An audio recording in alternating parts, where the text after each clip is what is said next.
He's in that God of War mode, and that he's still got that in him. And I'm telling you, if you keep giving that guy hormones and you keep giving that guy supplements and he's constantly training, look at this. Smashed men, like when no one can stand in front of him. That is in his mind still. That's in there. There's a dark chamber in his mind that he can open up. Yeah. And I think he's got it open. Nice left hook. Up. Ooh. Yes. You sure? Yeah.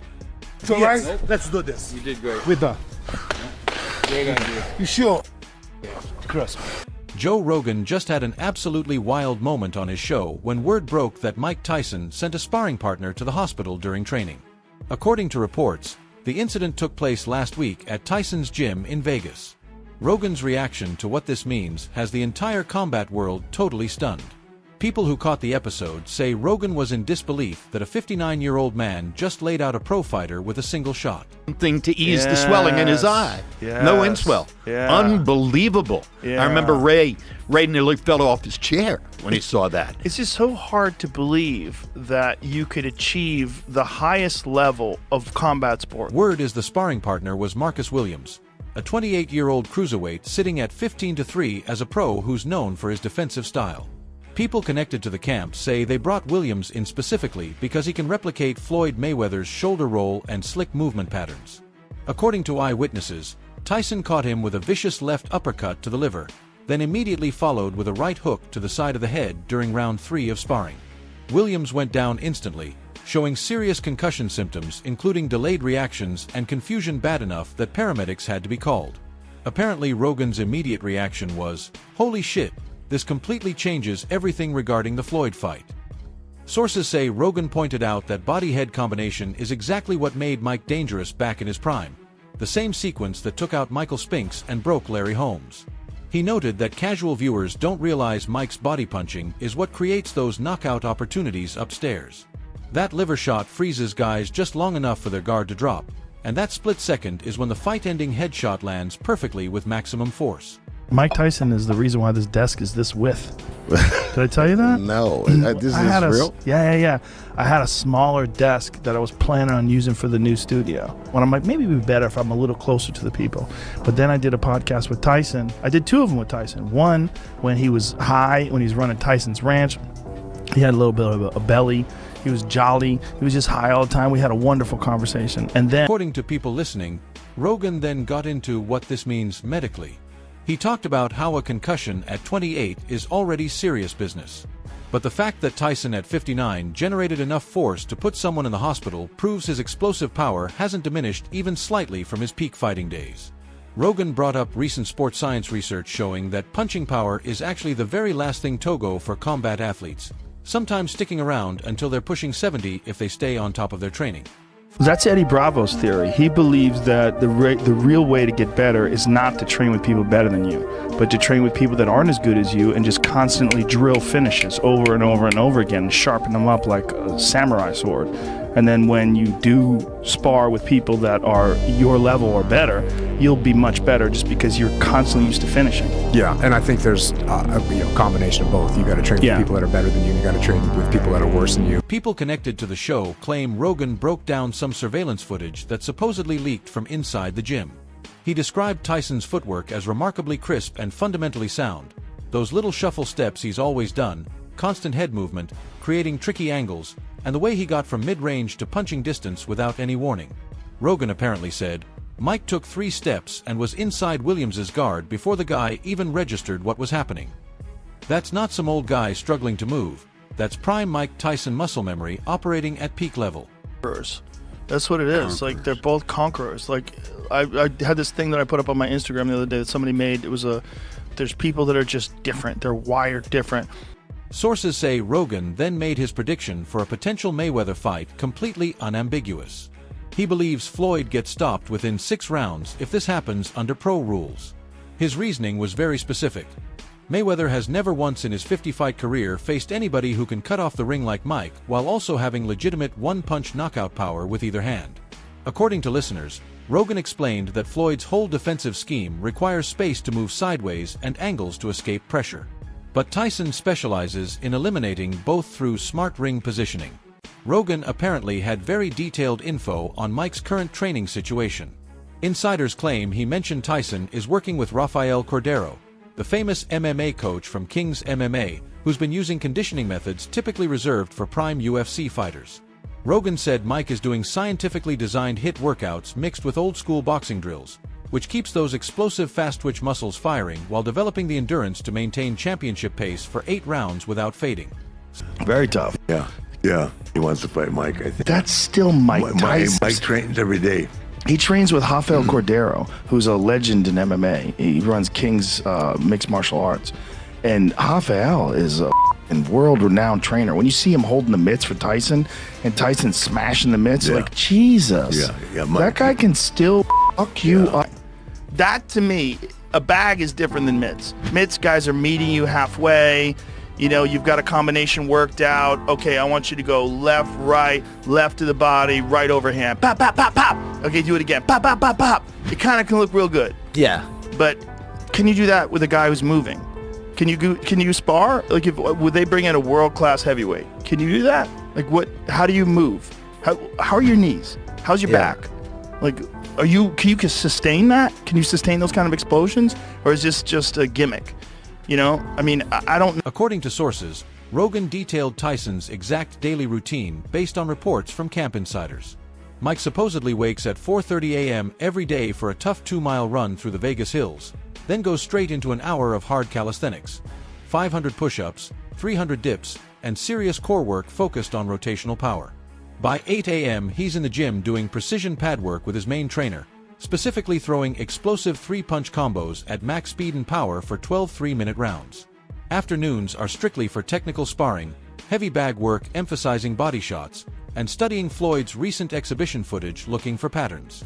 People who heard the podcast say Rogan then turned to Floyd's camp.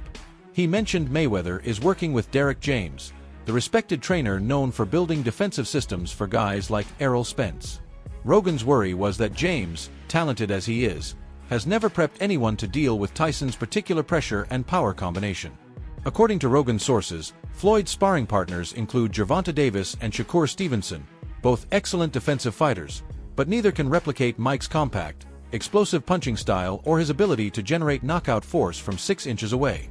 Understand what a champ he was. Like, he wasn't just the heavyweight champion of the world. He was an executioner. Like, Truly. Every fight was just a matter I don't of how. remember. He's still quick. Oh yeah, He's still quick. He's still very quick. He came in here? Yeah, and he was a totally different human being. He was fucking jacked and in shape, and it was super intense. And he was just like ready to go, and it was terrifying. It was like and James. Rogan also covered the psychological warfare element. According to listeners, he mentioned Tyson's team has been strategically releasing training footage showing him destroying heavy bags and moving with scary speed for any age. Rogan said this is intentional mind games designed to plant doubt in Floyd's head before contracts are even signed. Sources claim Rogan broke down specific clips where Mike throws 6-punch combinations in under 2 seconds with every shot carrying KO power, saying that combination of speed and power just isn't normal for someone who's 59. This is genetic freak stuff mixed with decades of perfect technique. Rogan then got deep into the technical matchup between Floyd's shoulder roll and Mike's body attack.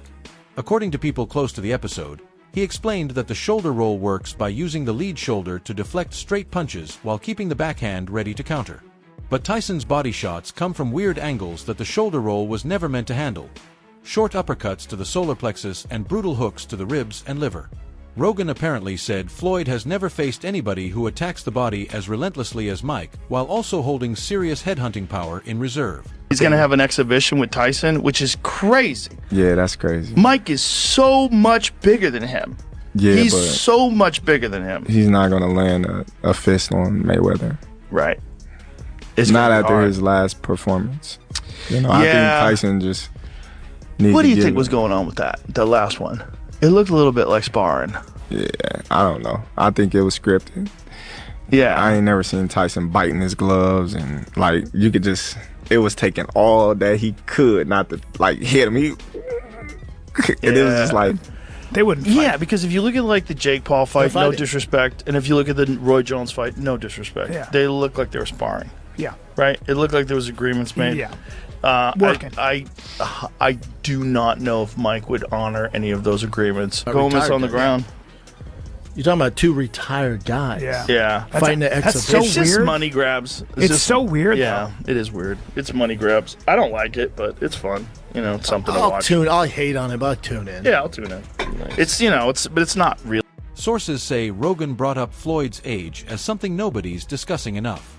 At 47, Mayweather's reflexes and foot speed aren't what they were during his prime when he was beating Prime Corrales and Castillo.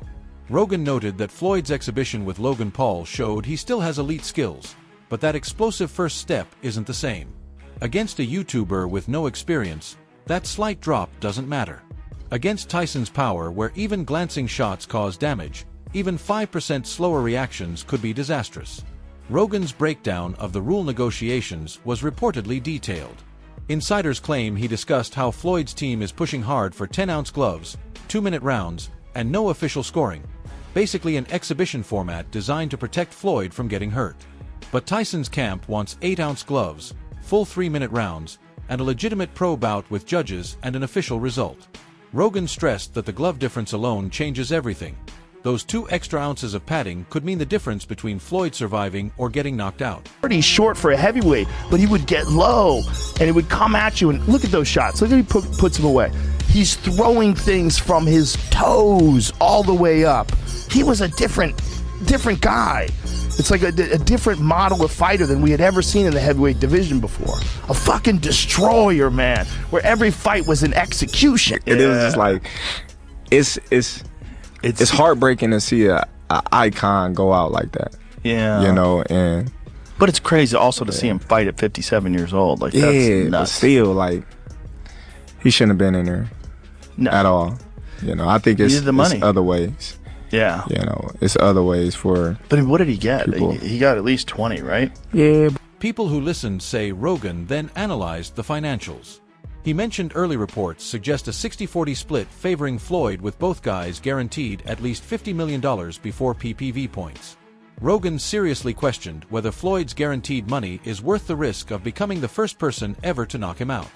According to Rogan, Mayweather's undefeated legacy is worth more than any payday, and a bad knockout loss to Tyson would permanently damage that legacy in ways money can't fix.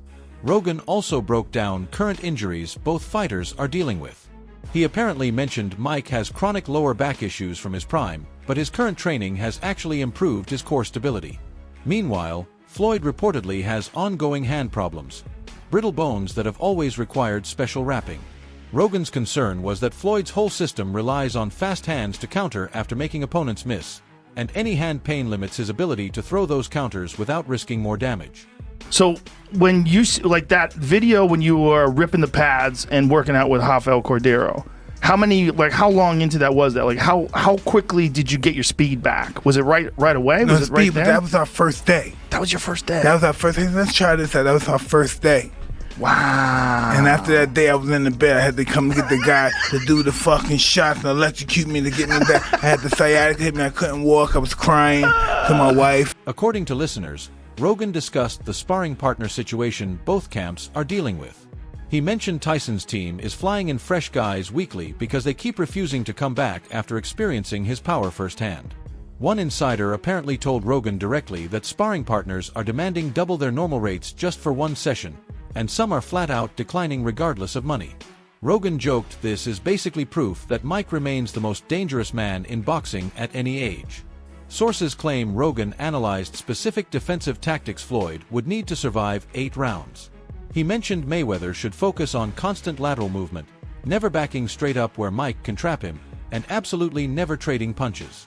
Rogan said Floyd's best chance is making it an ugly, boring fight where he circles for 8 rounds and avoids any situation where Tyson can land clean. But Rogan clearly doubts Floyd's competitive ego will let him run for 8 rounds without trying to prove something offensively. Rogan's detailed breakdown of Peek-a-Boo versus Philly Shell was especially technical. According to people who heard the show, he explained that the Peek-a-Boo style is designed to smother opponents and eliminate their punching space and distance entirely.